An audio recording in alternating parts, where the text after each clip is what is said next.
Maybe we can ask Dexter, D'Angelo, how many policemen do we actually have? Because that's been kept a secret. So can either one of y'all give me? I know y'all don't want to give me an estimate. I don't really know the number. Give me an estimation. If I had to give an estimate, and of course this would be an estimate, because the exact numbers, they fluctuate with this present administration. It's not by accident, I fully believe. This is Dexter's opinion, not the opinion of the Committee of State of Jefferson County, but this is Dexter Cunningham's opinion. I believe that is by design, because there are some bills down in Montgomery that will set in place a mechanism that the governor or the attorney general can appoint a police chief to be the interim police chief, and that interim police chief will get paid by us with our tax dollars, but they're gonna answer to the attorney general or the governor. That's like taxation without representation. That makes no sense to me, especially if you have a plan on recruitment and retention, the people will come. But to answer your question, if I had to take a guess, maybe 550. They just graduated, what was it, 68 yesterday? I thought it was 42. 40. Okay, 42. So they graduated 42 yesterday. Earlier in this year, I think they graduated about 60. So, and I think they may have had, how many academy classes have they had this year? So far 2, and then we got Another one scheduled soon. another schedule with 100. Okay, so they got another class scheduled with 100, but of course that class won't graduate until early next year. So in the course of approximately 16 months, you may be looking at your roles increasing maybe 150. But if you was 300 short, what does that tell you? And then if you have large classes that are eligible to retire, I can say this, and I can be pretty confident in saying this. There are at least 200 police officers presently working at the city of Birmingham that can walk out the door right now and retire. Right. At least 200, and I'm being conservative in that. I served for 27 years at the city of Birmingham. Enjoyed every minute of it, no regrets. If I had to do it over again, I'd do it again. Because I love serving. My life has been about service. But this isn't something that's new. Real leaders, they forecast. They don't look at tomorrow or the next week. They look 6, 9 months, a year down the road. And if you've got leaders in place that are understanding, hey, I've got this many police officers that are eligible to retire. We need to ramp up recruitment and retention. We all know what happened several years ago with the summer of upheaval, how George Floyd was murdered, and others that were murdered by unsavory police officers. I can say that. I believe it's standing with what's right. It's two things that I just detest, and I have to ask the Lord to work with me. That's a pedophile and a dirty cop. To me, you can pour gasoline on both of them and burn them in public. You know, I'm okay with it. I'm okay with it. I really am, and I mean that from the bottom of my heart. I am. Anyone who's ever worked with me know if you want to do something shady, don't do it around me, because I'll put cuffs on you myself. I don't have a problem with that. I don't have a problem. Although, and just to kind of piggyback off what D'Angelo said, I was president of the FOP for several cycles, and I had officers that would get in trouble. The FOP is in place to make sure due process is put in place. I had a member who got in trouble. He stole some money from a drug dealer. Well, I was the undercover supervisor who was working that case, and I recorded him saying, man, I told you just got to charge that money to the gang. I wanted that police officer put in jail, but all he did was fire him. He should have been put under the jail, because it's scabs and cockroaches like that that makes the job hard for men and women who serve, who trying to do the right thing. Because what does the public do? Oh, y'all in the same game, y'all crooked. And I mean, we have to work super hard to overcome that. But that's just a tad bit of the history that the FOP is in place to ensure due process. All citizens born in this country are afforded due process. Really, any human being in this country who sets foot over here is afforded due process. Now, we got some folks in higher places who don't think that being a person and being in this country is illegal, and so you should be afforded due process. That is asinine. We have a democracy. But in the city of Birmingham, we have to do an important job on making sure that our police officer roles are staffed adequately and staffed with the right people who want to serve. You know, police work is not cut out for everybody. I'm gonna tell you the truth, it's not. I used to be an FTO in the city of Birmingham, and I had some that I just had to have the hard question with. I'm like, hey, are you sure this job is for you?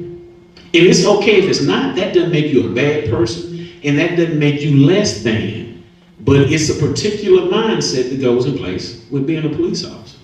And if you're a police officer because you think you got the power, you might be doing the wrong thing. It is about service.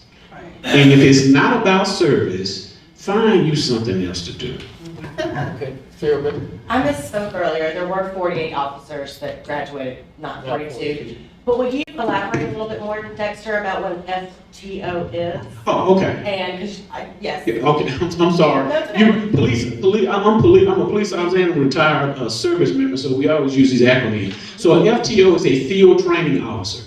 What takes place when a police officer is hired? They go through the police academy for approximately 16 to 18 weeks, and they get training on physical fitness, on understanding laws, and on how to investigate crimes, on how to interact with people.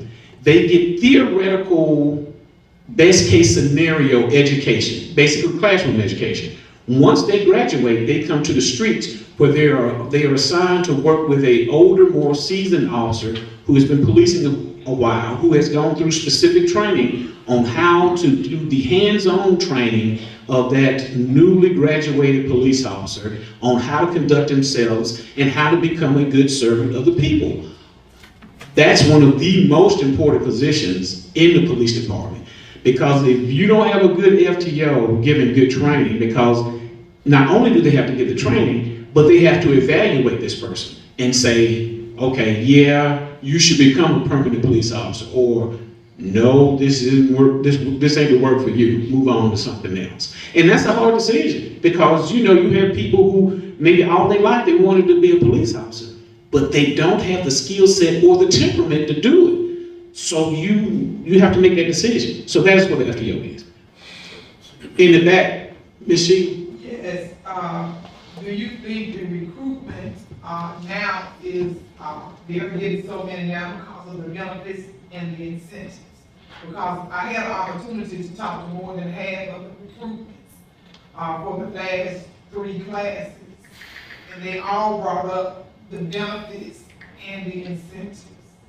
I would absolutely have to agree with you. Unfortunately, for too many years, the pay the starting pay was stagnant, and the benefits were not as rich as some other municipalities. That has been corrected. At the end of the day, if you can be 19 years old with a GED and get a job starting you out with $60,000 a year, it's people who get master's degrees who are not starting with that in the workforce. That's real fact. Now, with that, you gotta understand, if you come to work in the city of Birmingham, they ain't just giving you the money. You're gonna earn every dime of that. You're gonna earn every dime.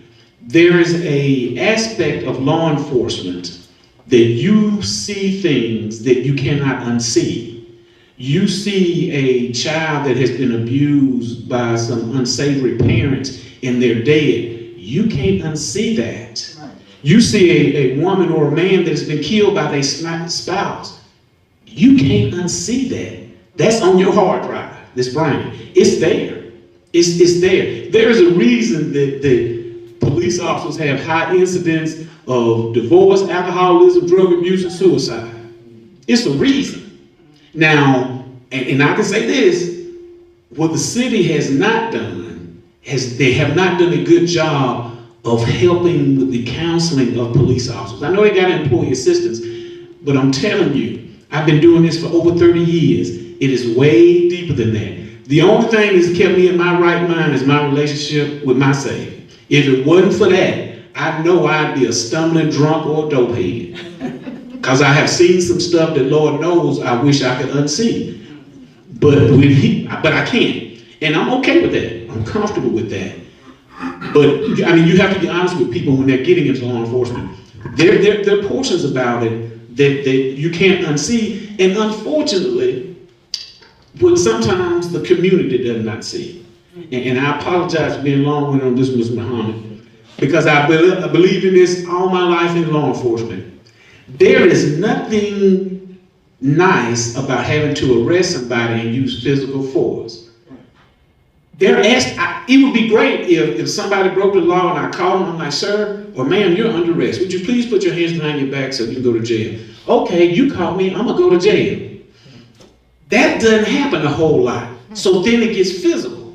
And sometimes it gets physical to the point that you may have to hurt that person or actually take that life. There is less than hundreds of percentage of police officers who put on a uniform like, I hope I get a chance to shoot somebody today. Especially in the city of Birmingham, because we live with the ghosts of the past. I have a mother-in-law in my house. I've got a good friend who Bull Connor and his minions set dogs on him. We live with that. It is a reason and design for well over 40 years, K-9 officers in the city of Birmingham Police Department, they didn't work in the daytime. They only worked at night. Because we live with the ghosts of the past. We live with grown African-American men being called boy by police officers. That's why we have to learn the verbiage. We ain't real quick to try and pull a gun. Just think about an officer who has to take a life in the line of duty, and now he's being scrutinized for everything he's done. Nobody wants that. They don't. They don't. But they do want to serve. And most importantly, they want to go home at the end of the day.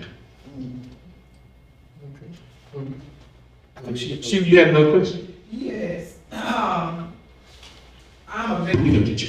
and through the veteran administration, they have a program where it's mandatory.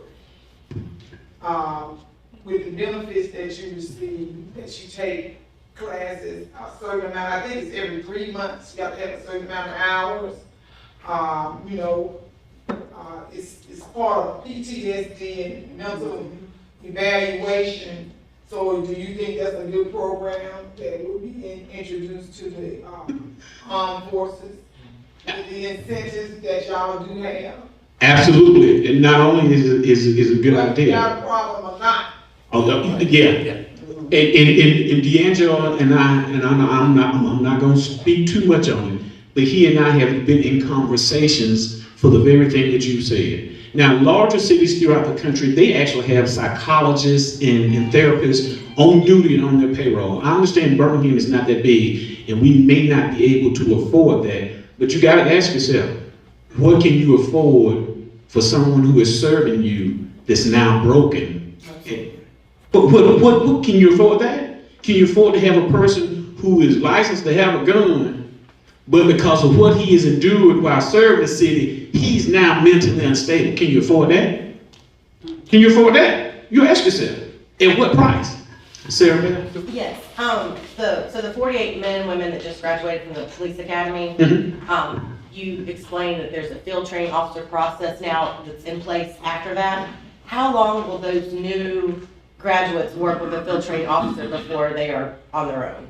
Is it 18 weeks? Yeah, it's 18 weeks now. 18. Okay. So I think they're still doing it 9 weeks on one shift, Okay. and then 9 weeks on another shift. Are they evaluated after each 9-week They're period? evaluated every day. Daily. Daily? They're evaluated daily, and then if I'm not mistaken, then they have a 2-week or mid evaluation, which is kind of major, that they sit down with a supervisor. So I mean, it's an excellent program. Sounds like it. Oh yeah, it is. Thank you, but I wanted to move on to but before I did, I just wanted to make a point to what Dexter was saying. So, how many people are we budgeted for in the city of Birmingham? Is it 900? Because you said, I don't know, they couldn't afford a psychiatrist. let's come out and get my $60,000. I had a master's in counseling. If I'd have had a GED, I could have went out and been in the police department and made way more money than I got coming out of UAB with a master's in counseling. But how much money is in the budget for the police department? So, and Is it 786? I think it is 786, and I think the budget is 119. so 119, y'all talking? I know that's what it was. Military language again, I know that's what it was last year. So if you say 786, City of Birmingham is budgeted, police department is budgeted for 786 police Oh, officers. 700 police officers. Yeah, And 786. that would come to how much money, you know, you had to estimate, how much money would that? So, I mean, to do it easy, now Yeah, just estimate. they're gonna be budgeted at the topped out pay, Right. which is probably around $85,000. So you multiply 85,000 times 786. Can you get that right quick, run good with his phone with how much it is? That number does not include sergeants, lieutenants, and captains. Okay, we ain't gonna worry about sergeant, lieutenant, captains, I'm gonna try to make a point. Where's the budget? That's not the way it's budgeted. No, it's not. We just went through this, we're in the middle of, budget finance account now. Okay. So, you know, with COVID being, you know, when we had COVID, it was a lot of money came in and allowed the different municipalities and the counties and the states to put money in their extra, in their general fund, which increased your general fund. Now, the money is gone. It had to be, I think this is the last year of spending that money out. So that extra money that was coming in will no longer be coming in. So the problem that I'm looking at, and the question that I'm going to ask, our finance department, how can we keep up the level of spending with that extra money when you know it's been stopped? See what I'm saying? Mm-hmm. So how are you going to be able to keep that level of capacity of spending that type of money when you no longer have that on the population? Because that's how your budget is gained off of the population in the tax revenue that's coming in. I do have some paperwork right here that I can give you about the county, ain't got nothing to do with the city, the taxes and the duty of county commission. So Roy, did you? Yes, sir, that budget, if it's 786 officers at 85,000, it's 66,810,000. Okay, 66, we estimated $66 million budget. And, It's a $6-7 million budget. okay, and $67 million budget. And if we don't have 786 officers, how many would you estimate that we have? I'm just doing math, and I'm not good at math, I flunk math. 500. 500, so that's 286 at 85,000, that money is there. So that's something we need to think about, because one of our positions with the agenda is that we want to push the city council, that money should only be spent on public safety. It should be spent for stadiums, it should be spent for entertainment venues. That particular budget, that money should be spent for public safety. And that's what we are pushing. Now, they might not agree with that, but. But if it's earmarked, William, that's all it can be spent on. So is the money earmarked or No. is it placed in their general budget for, the police department? I don't know the difference between earmark and placement, Earmarked, but, you can't spend on that but that. so we need to get it earmarked, because I know this is what happens, With salary surplus. salary surplus, every year, because it was O'Quinn who told us about that when he came in. Salaries are not earmarked. Okay, Yeah, so okay. that means you surplus and they spend it where they want. They spend it where they want to spend it. So we as citizens have to demand that you can't spend this police money where you want to. You gotta spend it on something to protect the public safety. And then it'll be earmarked, will be earmarked, and it will be there. But anyway, we wanna move on, so